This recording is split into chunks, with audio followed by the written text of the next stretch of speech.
거룩한 주일에 주의 전에 나오신 여러분들 위해 하나님의 크신 은혜와 복이 임하시기를 주님의 이름으로 축원합니다. 오늘 여러분과 함께 나눌 말씀은 그리스도에게 미친 사람, 그리스도에게 미친 사람이라는 제목을 가지고 함께 은혜를 나누고자 합니다. 여러분이 미쳤다라는 말은 중의적인 의미가 있는 단어입니다. 제정신을 잃고 이상한 말이나 행동을 한다, 즉 정신줄을 놓은 사람이다라고 할 때에 쓰이는 부정적 의미도 있고, 그러나 긍정적인 의미도 있습니다. 어떤 일에 지나칠 정도로 골몰한다. 물론 이 말도 부정적인 그런 느낌도 있지만, 어떤 일에 성공한 사람 또는 어떤 큰 업적을 이룬 사람, 그런 사람에 대해서 저 사람은 그 분야에 자기 분야에서 아주 미쳐 있어서 그렇게 미치도록 그렇게 일을 열심히 해서 이런 소리를 미담처럼 하곤 합니다. 그런 점에서 오늘 본문의 사도 바울은 예수 그리스도, 그리스도에게 미친 사람이다라고 말해도 과언이 아닐 것입니다. 여러분, 우리 믿음의 선배들도 과거에 그 세상 사람들에게 이런 이야기 들었죠. 예수쟁이란 소리, 예수쟁이란 소리를 들을 정도로 정말 예수님에게 미쳐서 한국 교회를 이렇게 세워온 것이 아니겠습니까? 오늘 본문의 이 사도 바울처럼 말입니다. 그래서 오늘 우리 본문을 보시면, 오늘 본문은 바울이 에베소 교회에 있는 성도들에게 보낸 편지입니다. 근데 이 편지 내용을 보면 좀 지나치다 싶을 정도로 그가 예수 그리스도에게 얼마나 이렇게 정말 미쳐 있는가, 뭐 세상 말로 하면 좀 집착하고 있는가, 너무 치우쳐 있는가 할 정도로 그런 모습을 보여주고 있습니다. 여러분은 편지 안에 이렇게 집요할 정도로 한 분의 이름이 반복되어 언급되는 그런 편지를 본 적이 있으신지요? 1절에 보면 그리스도 예수의 사도된 바울, 2절에서 우리 주 예수 그리스도로부터 은혜와 평강이, 3절에서 우리 예수 그리스도의 아버지께서, 4절에서 그리스도 안에서, 5절에서 예수 그리스도로 말미암아, 6절에서 사랑하시는 자 안에서, 또 이렇게 예수님을 가리키는 표현이죠. 7절도 그리스도 안에서, 8절도 있습니다. 이는 그가 누구를 말합니까? 예수 그리스도. 9절에서 또 그리스도 안에서 때가 찬 경륜을 위하여, 10절에서 그리스도 안에서 통일되게 하려고, 11절에서 그의 뜻의 결정대로. 누구의 뜻이요? 예수 그리스도. 여러분, 이런 편지를 쓰는 사람은 그 정신 상태가 어떻다고 말해야 되겠습니까? 미쳤다, 예수 그리스도에게 정말 미쳐 있는 그런 사람이구나, 우리가 그렇게 평가하지 않을 수가 없을 것입니다. 그렇습니다. 사도 바울은 예수님에게 미친 사람이었습니다. 그렇기 때문에 예수님께서 또 그를 얼마나 예수님에게만 집중하면서 그렇게 살아갈 때, 하나님은 또 그 예수님을, 그 사도 바울을 얼마나 위대한 인물로 사용하셨는지요. 신약 성경은 총 27권으로 되어 있습니다만 그 중에 13권을 사도 바울이 기록했습니다. 즉 신약 성경의 절반이 되는 그런 가까운 책을 바울 그 한 사람이 기록하였다고 볼 때 얼마나 영광스러운 인물로 쓰임 받은 것인지요. 그래서 저도 이번에 결심했습니다. 저의 앞으로의 10년 목회는 좀 예수 그리스도에게 미쳐야겠다. 그냥 예수님 이야기를 적당하게 전하는 정도가 아니라 최소한 예수님에게 미쳤다라는 그런 소리를 한 번이라도 들어봐야 되겠다, 이런 결심을 하게 되었습니다. 여러분, 우리 차은일 목사가 목회하는 한강교회 성도들은 예수 그리스도에게 미친 사람이 좀 많대, 이런 이야기를 들을 수 있기를 주의 이름으로 축원합니다. 우리 그런 소리 한번 좀 들어봅시다. 여러분, 그런 목사가 되고 그런 성도가 된다면 아마 한강교회는 하나님이 함께 하시는 역사가 일어날 줄로 믿습니다. 그리스도 예수의 역사가 틀림없이 임할 것입니다. 여러분, 그런 예수, 그런 은혜, 우리 예수님에게를 미침으로 예수 그리스도의 그런 역사를 체험하시는 저와 여러분 되시기를 주님의 이름으로 축원합니다. 본문을 좀 더 자세히 보시면 이 사도 바울은 생각 없이 예수 그리스도, 예수 그리스도, 예수 그리스도 이렇게 이름만 반복한 것이 아닙니다. 여러분, 만약에 주절주절 그냥 예수 그리스도, 예수 그리스도, 예수 그리스도, 예수 그리스도만 이런다면, 이렇게 단어만 반복한다면 그 사람은 정신이 온전하지 않은 사람이라고 그렇게 하겠죠. 이는 사도 바울은 그런 인물이 아닙니다. 그는 세상 학문에서도 정말 최고 엘리트였던 가말리엘 문화에서 이렇게 공부했던 석학이었습니다. 구약에 통달한 사람이었고요, 그 메시아가 오실 것이라는 것을 누구보다도 잘 알고 있었던 그런 인물이었습니다. 그런 그가 예수 그리스도를 단 한 번의 만남에서, 사실 단 한 번의 만남에서 완전히 사람이 변화되었습니다. 잘 아시는 것처럼 사도 바울은 예수님의 12제자가 아니었습니다. 예수님이 3년 공생애 하실 때 그 예수님을 따라다닌 적도 없었고 예수님과 함께 동고동락을 한 적은 전혀 없었던, 예수님과 관계 없었던 그런 사람이었습니다. 그런 사람이었으나 다메섹 도상에서 빛으로 오신 예수님, 빛으로 오신 예수님을 만났습니다. 호련히 하늘로부터 빛이 그를 둘러 비추었다고 했습니다. 그 빛이 너무 밝아서 그는 땅에 엎드러졌습니다. 그때 그가 하나님의 음성을 듣습니다. 사울아 사울아, 내가 어찌하여 나를 박해하느냐, 너가 어째서 나를 박해하냐. 예수님의 음성을 듣게 되었습니다. 바울의 히브리식 이름이 그 사울이었습니다. 그래서 사울아 사울아 하면서 아무튼 그가 예수님을 그 자리에서 만났습니다. 그리고 예수님은 그 바울을 극적으로 변화시켜 주셨습니다. 그가 얼마나 엄청나게 변화되었는지요. 이전에는 바리새인으로서 예수 믿는 사람들을 잡아 죽이는 일에 앞장섰던 핍박자였습니다. 실제로 스데반 집사님이 돌에 맞아 순교하였을 때 사람들로 하여금 돌을 던져 죽이도록 그렇게 주도적 역할을 했던 사람, 정말 바람잡이 역할을 했던 사람이 바로 이 바울이었습니다. 그랬던 그가 복음 전도자로 그렇게 변화된 것입니다. 예수가 그리스도시다, 예수가 그 우리의 구원자시다, 내가 그 예수님을 만났다, 복된 소식, 복음을 전하는 사람으로 그렇게 변화된 것입니다. 이방인의 사도가 되었습니다. 이에 대해 바울은 자신을 이렇게 소개합니다. 우리 1절을 함께 읽겠습니다. 시작. 하나님의 뜻으로 말미암아 그리스도 예수의 사도된 바울은 에베소에 있는 성도들과 그리스도 예수 안에 있는 신실한 자들에게 편지하노니 아멘. 바울은 자신의 부르심에 대해서 이렇게 고백을 합니다. 그리스도 예수의 사도된 바울은, 여러분, 사도라는 것이, 사도란 특별한 사명을 위해서 부름받아 보냄받은 사람을 가리킵니다. 그래서 사도 바울, 즉 이방인을 전도하기 위해서 부름받은 사람으로 불려진 것입니다. 그 부름을 누가 하셨다고요? 누가 불러주셨다고요? 누가 보내주셨다고요? 예수 그리스도, 예수님께서 그를 부르셨다는 것입니다. 그리고 자기를 보내셨다는 거예요. 베드로와 같은 12사도들은 예수님께서 공생의 기간에 자연스럽게 부르셨다면 바울은 여러분 정말 특별하게 비상하게 부르셨습니다. 호련히 하늘로부터 그 빛이 그를 둘러 비추었는데 그 빛으로 예수님이 오셨습니다. 예수님이 만나주셨습니다. 그래서 그가 그 정말 빛으로 오신 예수님을 만날 때 그의 삶이 변화된 것입니다. 요한복음 8장 12절 함께 읽겠습니다. 예수께서 또 말씀하여 이르시되 나는 세상의 빛이니 나를 따르는 자는 어둠에 다니지 아니하고 생명의 빛을 얻으리라. 아멘. 그는 세상의 빛이 되시는 예수 그리스도를 만난 것입니다. 그러자 그동안 어둠 속을 다녔었는데 율법 아래에서 진리를 찾아 다녔지만 오라 나는 공고한 사람이로다, 이 사망의 몸에서 누가 나를 건져내랴, 정말 안타까워하면서 절망 속에서 그 절규할 수밖에 없었던 그런 탄식하는 그런 사람이었는데 지금 그가 바뀌는 것입니다. 율법 아래 있었을 때 그의 얼굴을 보십시오. 그 악마의 얼굴이 되어서 인생에 여유가 없고 도끼를 품은 자로서 정말 사람을 돌로 쳐 죽이는데 앞장섰던 그런 인생을 살아갔던 자였습니다. 바리새인 중에 바리새인이라는 사람이 그래도 구약을 붙들고 율법을 붙들었던 사람의 인생이 여러분 이러할진데, 여러분 만약에 예수님을 모르는 사람, 하나님을 모르는 사람, 세상 사람들의 인생은 어떠하겠습니까? 정말 절망 속에서 어떠하겠습니까? 여러분 예수 그리스도를 만나야 생명의 빛을 얻습니다. 여러분 예수 그리스도를 만나야 어둠에서 탈출할 줄은 믿습니다.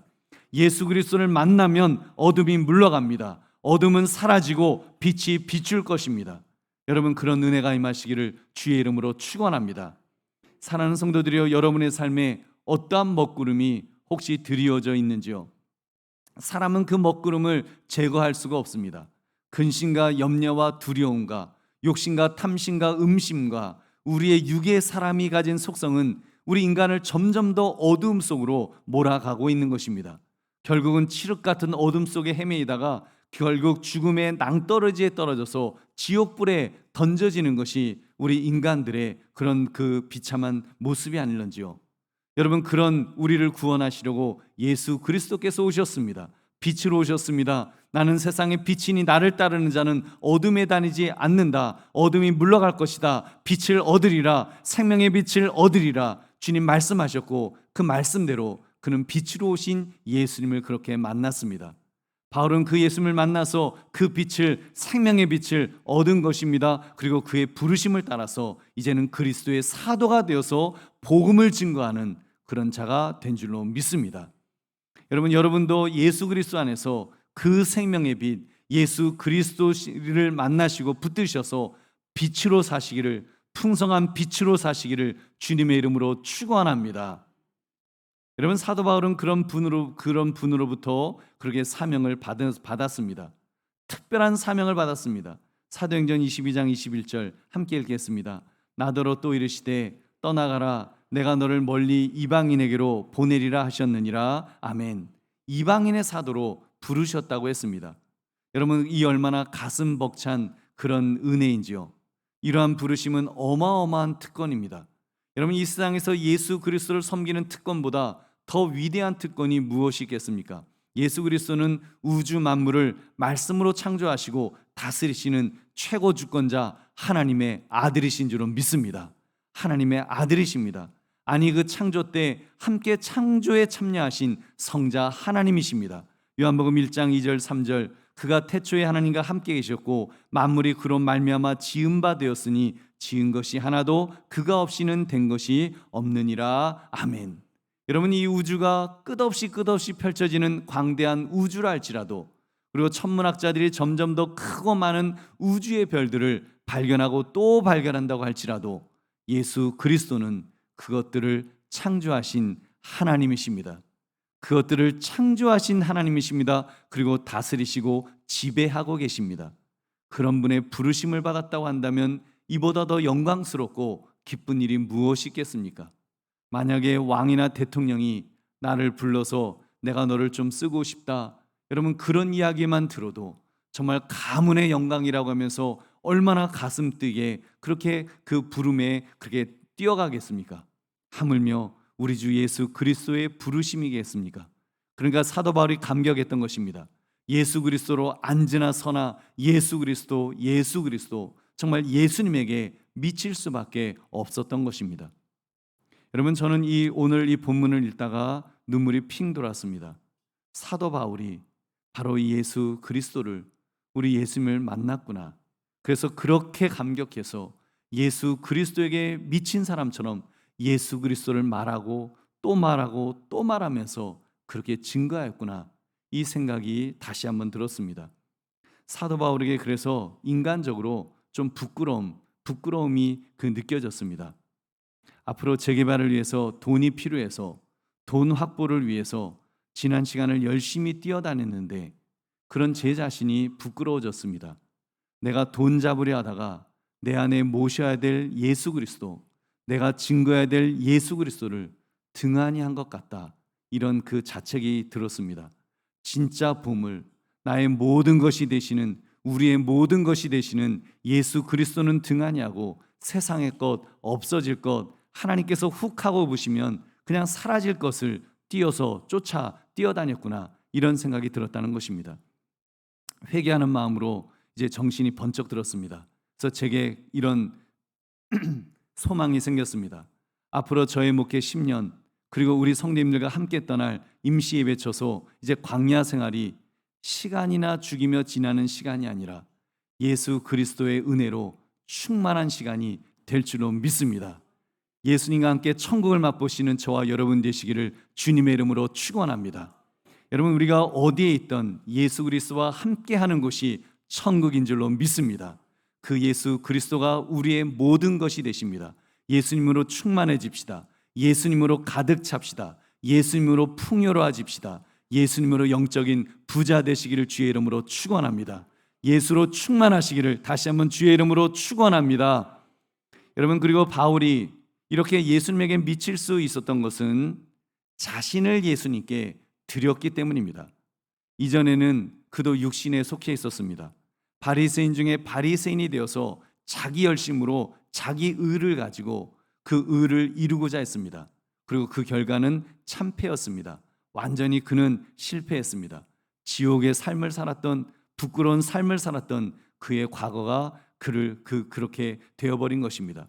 그래서 바울이 그리스도께 이제 소유자가 그리스도께 소유된 자로 이제 바뀌죠. 즉 예수 그리스도께 그의 주인으로서 이제 모시면서, 주님 나를 소유해 주세요.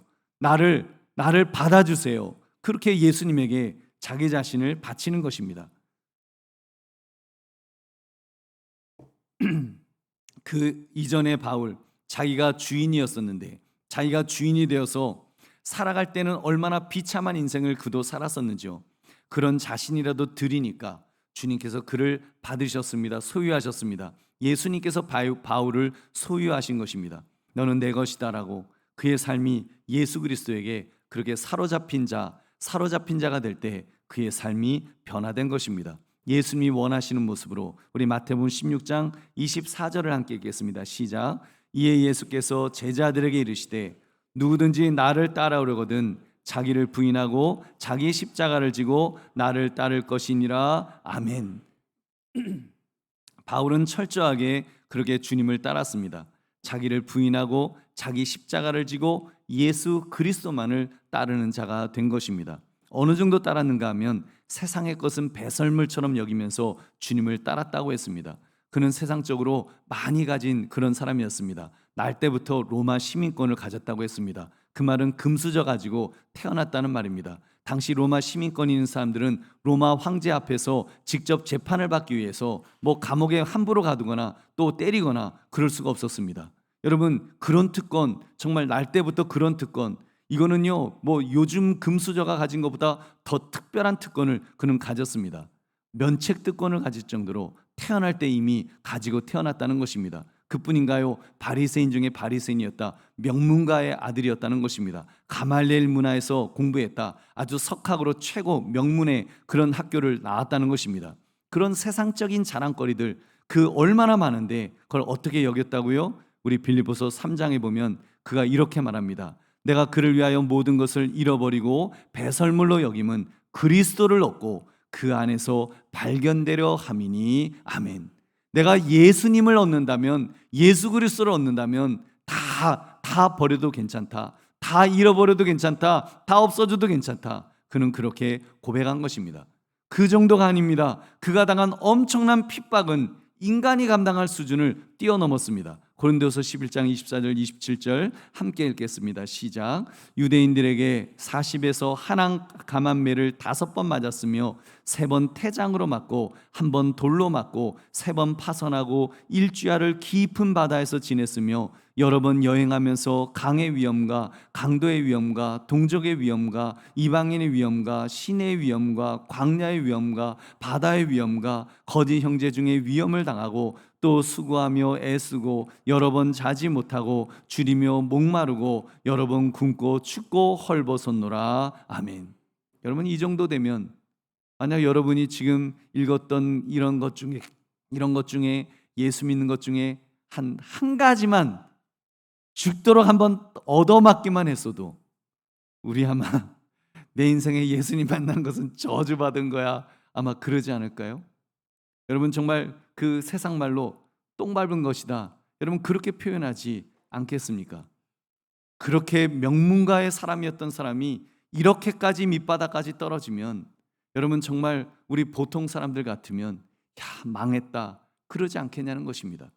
그런데 사도 바울은 자기 인생에 대해서 이렇게 말합니다. 에베소서 바로 다음 책인 빌립보서를 보시면 성도들에게 그 빌립보서 역시도 바울이 로마 감옥에 있을 때 이제 빌립보 교회에 있는 성도들에게 쓴 편지입니다. 이 지금 에베소서는 에베소 교회에 있는 성도에게 쓴 편지라면 그 편지를 또 쓰는데 그 편지에서 이런 말을 합니다. 자기가 지금 감옥에 갇혀 있는데 자기가 감옥에 갇힌 것 때문에 소위 말하는 사람들을 좀 이렇게 선동한다, 이렇게 세상을 시끄럽게 한다, 이런 죄 때문에 지금 갇혀 있는데 그 죄를 좀 더하게 해서 감옥에 더 오래 있게 하려고 사람들이 전도하는 사람들이 있었다는 것입니다. 빌립보 교회에 그런 사람들이 있었다는 거예요. 우리가 좀 열심히 나가서 전도하면 저 사도 바울이가 저게 죄가 더 무거워져서 아예 그냥 목 잘려 죽을지도 몰라, 좀 죽게 만들자, 그런 악한 마음을 가지고 전도하는 그런 사람이 있었대요. 여러분 무시무시하지 않아요? 여러분 전도를 하는데 그런 마음으로 전도한 사람이 사도 바울을 죽이겠다고 전도하는 사람이 있었다는 것입니다. 바울은 말합니다. 그것 때문에 기쁘다는 거예요. 그렇게 해서라도 예수 그리스도가 예수님의 이름이 한 번 더 증거될 수 있다면 자기는 기쁘다는 것입니다. 우리 빌립보서 1장 18절 고백하는 마음으로 함께 읽겠습니다. 시작. 그러면 무엇이냐? 거칠애로 하나 참으로 하나 무슨 방도로 하든지 전파되는 것은 그리스도니 이로써 나는 기뻐하고 또한 기뻐하리라. 아멘. 아무튼 예수 그리스도 예수님만 증거되면 자기는 좋다는 것입니다. 자기는 행복하다는 것입니다. 자기는 기쁘다는 거예요. 여러분 이 정도면 미쳐도 제대로 미친 그런 사람이겠죠. 우리 보배로운 성도들이요, 여러분이 들으시기에 좀 걱정스러울지 모르시겠지만 저의 솔직한 심정은 저도 이렇게 예수님에게 미쳐봤으면 좋겠습니다. 별로 아멘을 안 하시네요. 여러분, 여러분이 그 섬기시는 교회 담임 목사가 이렇게 예수님에게 미치면 얼마나 좋겠습니까? 여러분 왜 그런지 아십니까? 이 세상을 좀 살아보니까 점점 더 복잡해지고 점점 더 발전하는 세상을 보니까 저는 용서하시고 들으십시오. 솔직히 미치겠습니다. 미쳐버리겠어요. 여러분 요즘 드라마가 얼마나 잘 나오는지요.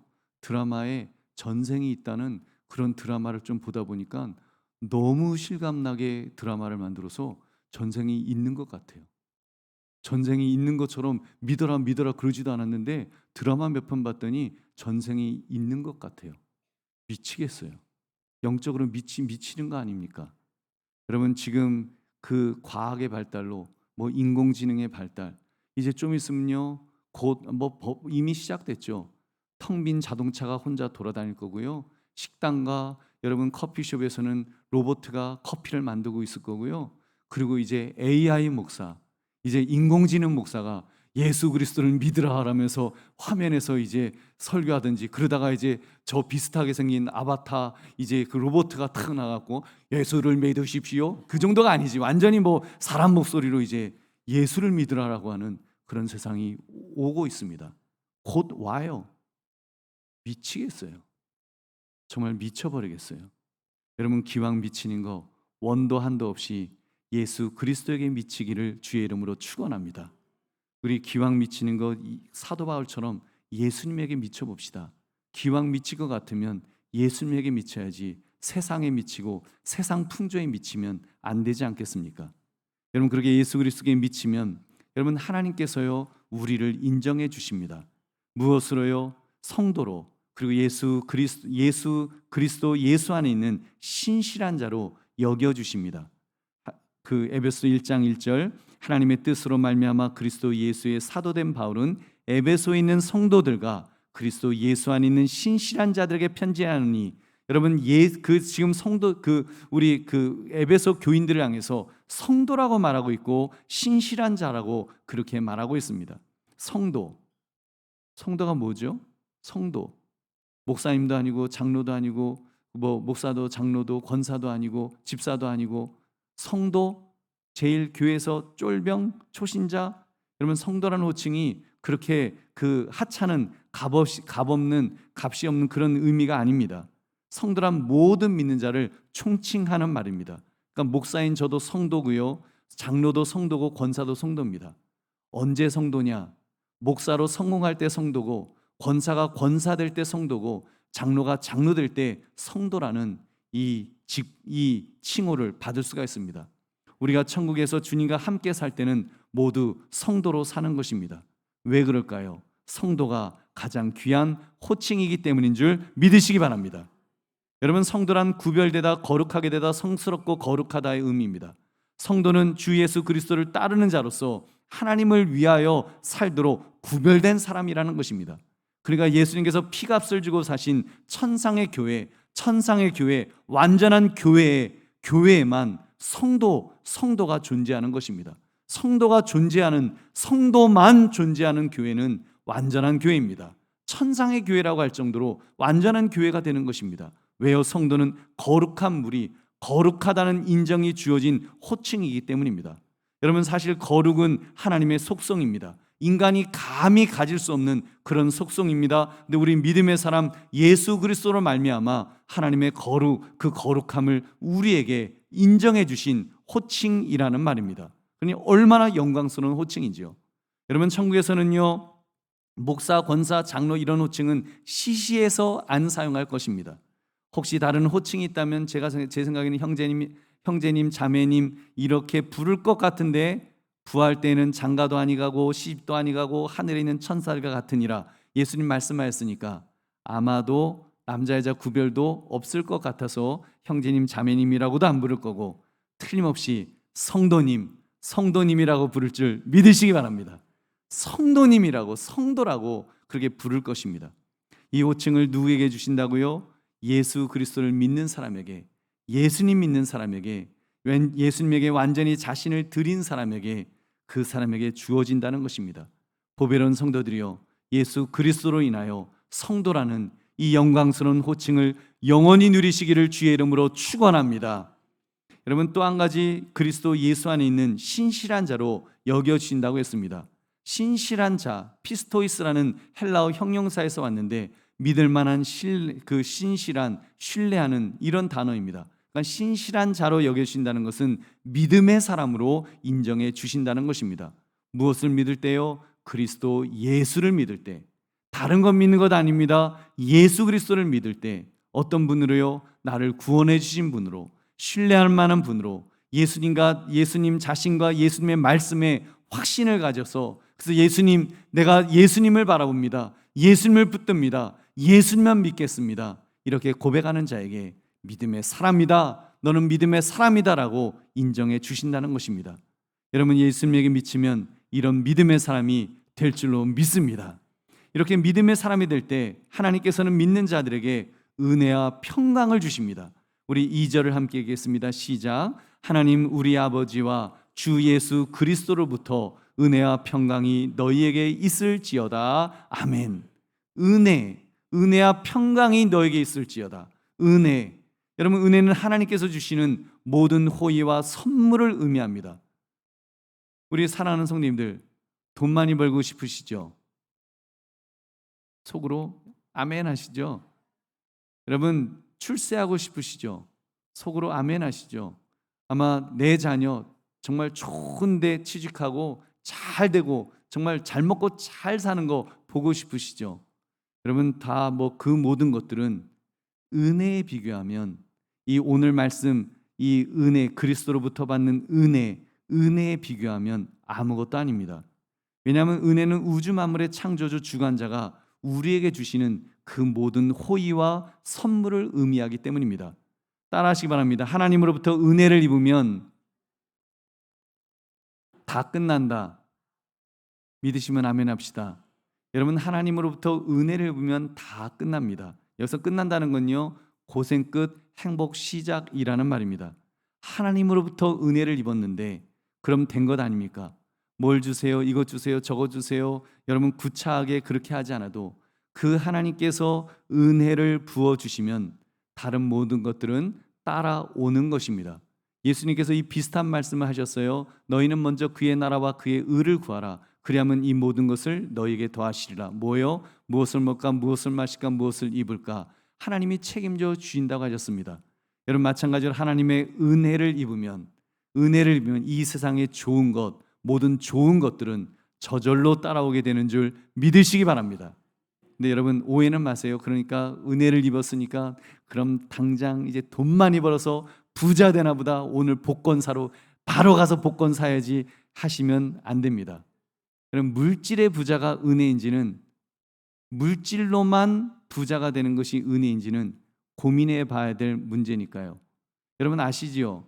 로또에 당첨된 사람치고 이혼하는 사람이었고 인생이 더 불행해지지 않은 사람이 별로 없다는 그런 통계가 있습니다. 여러분, 하나님의 은혜는 우리를 불행하게 만들지 않을 것입니다. 우리를 최고의 행복으로 이끌어 주신 줄 믿으시기 바랍니다. 이 은혜는 값없이 주시는 은혜라 그랬습니다.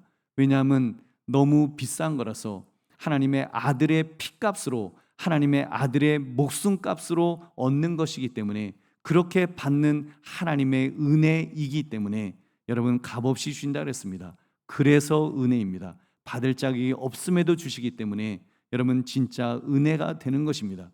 무엇으로요? 예수 그리스도. 사도 바울이 그렇게 미쳐서 정말 그 불렀던 예수 그리스도, 예수 그리스도를 믿을 때 은혜와 평강이 임하는 것입니다. 하나님 우리 아버지와 주 예수 그리스도로부터 은혜와 평강이 너희에게 있을지어다. 그럼 은혜와 평강이 충만하시기를 주님의 이름으로 축원합니다. 이제 말씀을 맺습니다. 오늘 1절 2절의 말씀밖에 못 보았는데, 예수 그리스도에게 미친 사람 사도 바울을 여러분 이렇게 발견하셨을 것입니다. 여러분은 무엇을 깨달으셨습니까? 우리가 진정 붙들어야 될 가치가 무엇인지를 여러분 깨달으셨는지요? 내 인생의 진정 최고의 가치로 여겨야 될 분이 누구신가를 여러분 다시 한번 깨달으셨을 것입니다. 저도 깨달았습니다.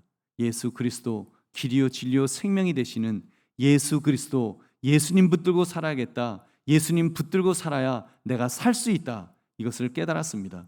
예수님 붙들고 살아야, 예수님 붙들고 나아가야 우리 한강교회도 살 수 있겠구나. 이것을 깨달았습니다. 그래서 여러분에게 계속하여 강조할 것입니다. 제가 만난 예수 그리스도, 제가 다시 깨달은 예수 그리스도의 은혜를 계속하여 전할 것입니다. 계속하여 강조할 것입니다.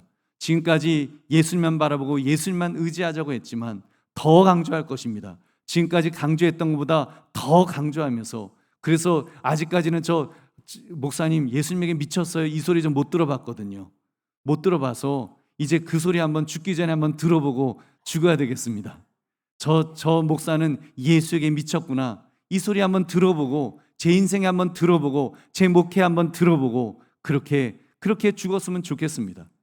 여러분 혹시 제가 전하지 않으면 목사님 정신 차리세요 하면서 여러분 일깨워 주십시오. 어떤 목사님은 죽을 병이 걸렸다가 살아나서 그 예수님을 다시 한번 깨달았다고 그렇게 간증하시더라고요. 저는 안 죽으려고, 죽을 병 안 걸렸지만 안 죽으려고 저는 예수님만을 붙들려는 것입니다. 여러분 지금 우리들이 처한 상황을 한번 보십시오. 재개발을 앞에 두고 있습니다. 교회를 건축하고 임시 예배처소를 찾고, 그러다 보면 우리는 어쩌면 점점 더 이 세상적인 것에 빠져들 것입니다. 돈에 밝아질 것입니다. 샘에 밝아지겠죠. 물질에 묶이게 될 것입니다. 여러분 그럼 교회는 망하는 것입니다. 성도는 망하는 것입니다. 목사도 망하는 거예요. 라오디게아 교회 성도들처럼 그런 교회처럼 될지 모릅니다. 요한계시록 3장 17절, 내가 말하기를 나는 부자라 부유하여 부족한 것이 없다 하나 내 곤고한 것과 가련한 것과 가난한 것과 눈먼 것과 벌거벗은 것을 알지 못하는도다. 여러분 이렇게 되지 않으려면 다시 본질로 돌아가야 됩니다. 본질이 무엇입니까? 예수 그리스도, 예수님 붙드는 것이 예수님의 본질인 줄 믿으시기 바랍니다. 왜요? 그가 전부이시기 때문에, 예수님이 전부이시기 때문에, 예수님이 모든 것이기 때문에. 여러분 한번 생각해 보십시오. 우리 한강교회에서 우리가 이렇게 신앙생활합니다. 저는 목사로서, 여러분들은 성도로서 이렇게 신앙생활 하시는데 한강교회가 왜 존재합니까? 한강교회가 왜 존재했습니까? 한강교회를 누가 세우셨습니까? 예수 그리스도 때문인 줄로 믿습니다. 그가 자신의 핏값을 주고서 한강교회를 세우셨습니다. 교회를 사셨습니다. 그가 모퉁이돌이 되어주셨습니다. 우리는 그 예수님 모퉁이돌을 중심으로, 우리는 그 예수님의 돌들이 되어서 한강교회의 벽돌이 되어서 이렇게 교회로 세워진 것입니다. 그것을 예수님은 우리를 지체라고 불러주셨습니다. 예수 그리스도는 머리가 되시고 우리는 그분의 몸이 되어서, 건물이 되어서 그렇게 지어져 가는 것입니다. 교회 건축도 그렇게 예수님의 교회를 지어가는 것입니다. 예수님이 주인이 되셔서, 예수님이 주인공이 되셔서 우리는 그 예수님이 주인공이 되시는 그런 교회를 지어가야 되는 것입니다. 근데 여러분 그 예수님을 바라봐야 됩니다. 그 예수님을 붙들어야 됩니다. 그렇지 않으면 자칫 세상에 그냥 교회 건물을, 교회라고 하는 그 건물 하나를, 멋진 지금 유럽에 있는 멋있는 건물, 관광지로 쓸 수 있을 만한 건물을 하나 건축하게 되는 그런 우를 범할지도 모르기 때문입니다. 예수님을 바라보고 예수님을 붙들면서 그래야 우리 교회가 살 줄로 믿습니다. 그래야 우리 성도들, 그래야 우리 목사가 살게 될 줄 믿으시기 바랍니다. 여러분, 그렇게 되면 정말 예수님을 붙들면 예수님은 죽은 자를 살리신 분 아니십니까? 앉은 뱅이를 고치신 분 아니십니까? 그분은 오병이의 기적도 일으키셨습니다. 무리를 거르셨습니다. 그렇기 때문에 예수님을 붙들면 여러분, 우리도 그 예수님을 체험하게 될 줄로 믿습니다. 물론 우리가 떡 얻어 먹으려고 무리를 거르려고 예수님을 따르는 것은 아닙니다. 그러나 예수 그리스도만이 진정 생명이 되시기 때문에 그가 우리 삶의 주인이 되셔서 다스려 주실 것이기 때문에 예수님 바라보고 예수님 의지해야 될 줄로 믿습니다. 그러면 그분이 승리케 해주실 것입니다. 그분이 변화를 주실 것입니다. 우리에게 힘과 능력을 부어 주실 줄로 믿습니다. 그렇게 미쳐봅시다. 여러분, 정말 그렇게 미쳐봅시다. 우리 돈에 미치지 마시고 세상에 미치지 마시고 세상 풍조에 우리 미쳐서 가지 말고 우리 예수 그리스도에게, 정말 예수님에게 한번 미쳐봅시다. 그러므로 예수 그리스도의 미침으로 예수 그리스도께서 우리를 살려주시는 놀라운 은혜와 평강을 경험하시기를, 은혜와 평강, 하나님이 주시는 은혜와 평강, 예수 그리스도께서 주시는 은혜와 평강을 체험하시는 저와 여러분 되시기를 주님의 이름으로 축원합니다. 우리 함께 기도하겠습니다. 우리 오늘 이 말씀을 붙들면서 정말 예수님에게 우리도 미쳐서 예수님으로 충만하여서 정말 하나님의 은혜와 평강을 충만히 누리며 살게 해달라고 우리 주여 한번 외치고 기도하겠습니다. 주여, 하나님 아버지 감사합니다. 오늘 주신 말